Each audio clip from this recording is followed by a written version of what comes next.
Hi, I'm Pam Fox. Thank you for watching my channel. So today's video is a shout out video to a dear friend of mine who I haven't spoken to in a little over a year. Hi, Sharon. But this video also goes out to anyone who is considering starting a plant-based diet. So when I was talking to my friend Sharon on the phone the other day, much to my delightful surprise, when I told her that I've been vegan for this past year, she was very excited and supportive. And she said that she wants to be vegan. She's been thinking about it. She's just trying to figure out, the logistics of how to get started. And so I thought I would do this video on my recommendations on how to start a plant-based diet, how to get going, how to transition. And I know I've done videos like this before, but this one's for you. This one's for you, Sharon. So first of all, I want to recommend a high-carb plant-based diet. Myself, many of us on YouTube who are in this kind of high-carb, low-fat, whole plant foods movement, we follow doctors who are members of the Physicians Committee for Responsible Medicine. And they are spreading awareness about the plant-based diet as well. That the plant-based diet is actually the human species diet that we were meant to eat. It is the healthiest way to eat to prevent and fight disease. It's just where it's at. It's what we believe. So there are a lot of different vegan diets, but I am recommending a high-carb vegan diet. And a great place to start, I'm going to link a ton of stuff here on my site in the description box below. So check out those links. But a great way to start is the Starch Solution diet by Dr. John McDougall. You can pick up his book and read his book, or if you can just go over to his website, everything that he has to offer is there on his site for free. He offers expensive retreats and he has a clinic, but everything he offers is also on his website for free. The cooking classes, the lectures, all of the information. And he has a book called The Starch Solution. You can pick that up, and I would suggest that you do as well. So I recommend the Starch Solution. I got started on a diet called Raw Till 4, which I also highly recommend. But after about 9 months, I switched over to the Starch Solution, and now I'm doing a combination of that and another vegan diet called Light at Night, which I also highly recommend. I personally believe the Starch Solution is the most practical plant-based diet there is. It's focused around starches, so pasta, rice, beans, potatoes, sweet potatoes. That's the base of the diet. Those are all very nutritious foods. They're all very filling foods, and they're all very affordable foods. And they're slow release energy foods. So those are the base of the diet, and then you surround it with other greens, fruits, and vegetables. I've made some notes here because I didn't want to leave anything out. So the next recommendation is that you be sure to educate yourself. And you can do this before you get started. You can take a couple of days. Like I said, you can read the Starch Solution, but you can go online. There's a ton of information. You're going to get kind of overwhelmed because there's going to be plant-based information, and then there's going to be a ton of other information kind of competing with that. And I know when I got started, I was constantly challenged and confronted either by people when I told them I was on a plant-based diet or that I was vegan. I was confronted by a lot of information on the internet, and I was even challenged by myself. Like, is what I'm doing the healthiest thing? Is what I'm doing good for me? Is what I'm doing safe? So if you educate yourself beforehand, that will empower you and give you a little bit of ammunition for when those challenges come about. You'll be prepared for those things. So just learning how diet relates to disease. And here's another great place to get started. Again, linked below would be Dr. Michael Gregor's website called nutritionfacts.org. And you could get lost in there for days. This man, I always say he's legendary, and I believe that he is. And I'm so thankful for him because what he does, he's a doctor, but what he does in his spare time is every year when the new information is released, peer-reviewed scientific evidence published in scientific journals, he reads it. He makes short summaries in like 3 to 5 minute videos on YouTube, and it's there for us to learn from.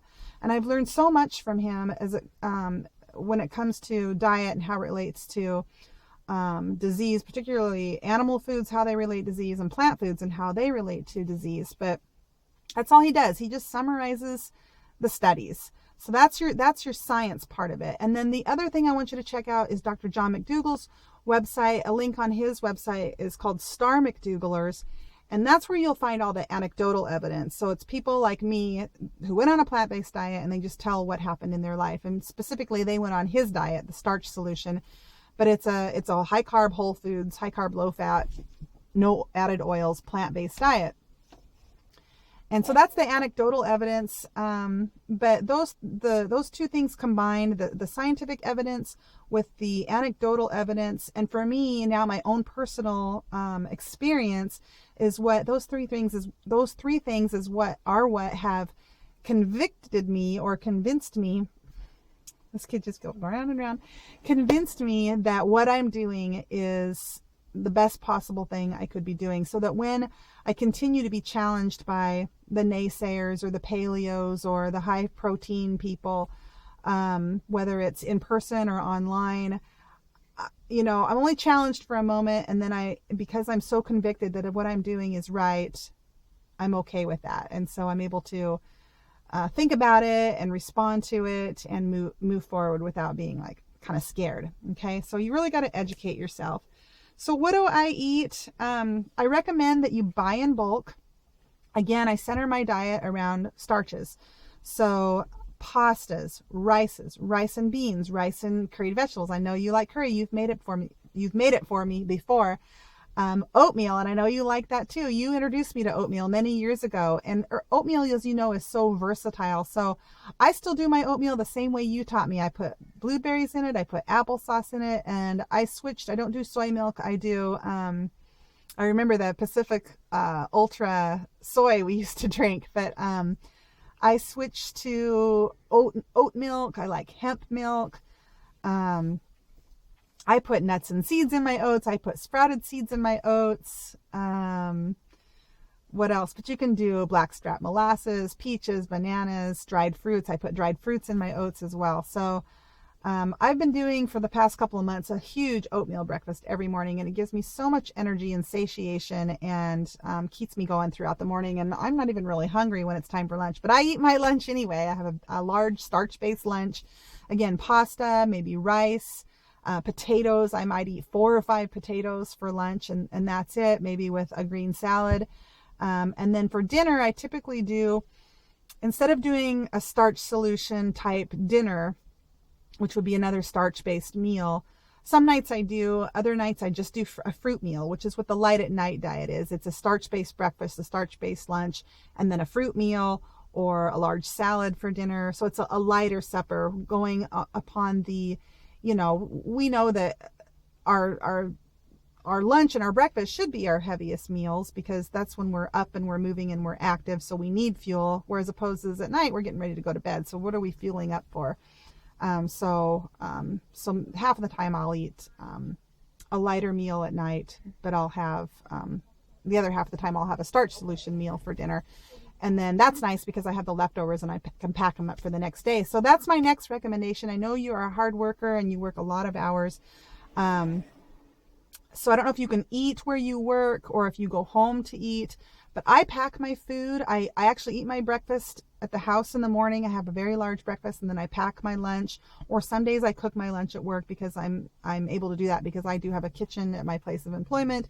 But I pack it. So I never go without food. And because I do this, because I never skip breakfast, I never skip lunch, I'm satiated all day long, and that eliminates all cravings. I'm telling you, Sharon, it's just the most amazing way to live and to eat without ever experiencing guilt through eating, or feeling sick when you eat because you've overeaten a bunch of junk. You just, binge on a bunch of crap and you feel sick. I never experienced that because I'm only putting in healthy whole foods, fruits, vegetables, grains, whole grains, legumes, nuts, seeds. And I only feel fantastic, sometimes euphoric from my food. And it's just the most amazing thing. But yeah, you got to be prepared. Make sure you've got food ready. and that sort of thing. I'm going to refer back to my notes really quick. So the last recommendation I want to make, and this is key, is to set yourself up with some type of support. So you can watch my videos as a source of support. I made some recommendations to you on the phone, or you can just start surfing through YouTube and find somebody that inspires you. Find somebody that you can relate to, and then start watching their videos every day. Somebody that's on a high carb, plant-based diet, or find several people. This is what I did, and it allowed me to have that continuous source of support every day. Other people who had gone through this transition, who were going through this transition, people I could ask questions to.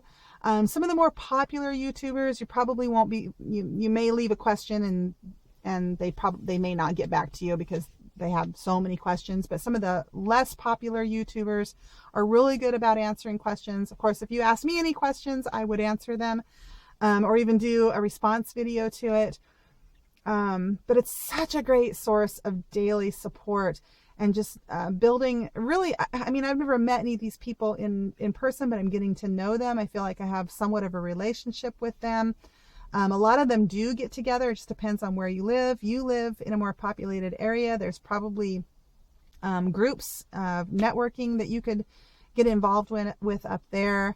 Plant-based groups. I know there's one down in Portland. Dwayne and I have gone down to some events. You know, we've been to several events. We're going to one in a couple of weeks through that group. So, yeah, I think that's it. So I'm really excited to hear that you want to become vegan. I'm so excited for you. And gosh, if it's just changed my life. Like I told you on the phone, I've got so much energy. I told you about all the healing. And if you want to go and watch some of my old videos, I talk specifically about a lot of the stuff that's taken place in my life. And I am telling you, I'm just excited about being vegan every day. And and that's the other thing, is I know there is kind of a stereotype about vegans, that they're annoying and self-righteous and whatever. And that's just another thing you just got to get over and not worry about, because they just don't understand that if I'm trying to share something with somebody, a non-vegan, it's only because I care, and it's because I had such a life-changing experience when I went on a plant-based diet in terms of healing, that, you know, I just want to share that with others that are sick or that are suffering or have chronic fatigue or whatever it is, or they're overweight. I just care. And so they just don't understand that. And so you just have to kind of get over it and not let it bother you. But which I'm not worried about you, because you really don't let people bother you. And that's one of the reasons I love you and why I think you're awesome. So that's it. We'll have to get together soon, and we'll talk again soon on the phone, and you'll have to let me know how you're doing. But I wish you luck, and you can do it. It's not that hard, which has kind of become my mantra. It's really not. The first few months are challenging. You do have to be prepared. You do have to educate yourself, retrain yourself how to cook, do a lot of reading, surround yourself with support. There's definitely a transition period, but after that, for myself, I just became vegan. I just knew I was vegan for life. I was excited about it. I knew there was no turning back, and I didn't have a problem with that. I don't miss the food. I really don't.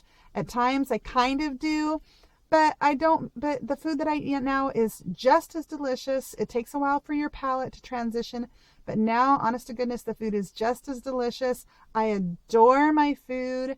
I love how it makes me feel. I'm feeling and looking my best in years. I've lost weight. I don't suffer from all of these health complications that I used to. Anyway, that's enough of that. I'm going on and on. I love you, and I'll talk to you soon. Thanks for watching.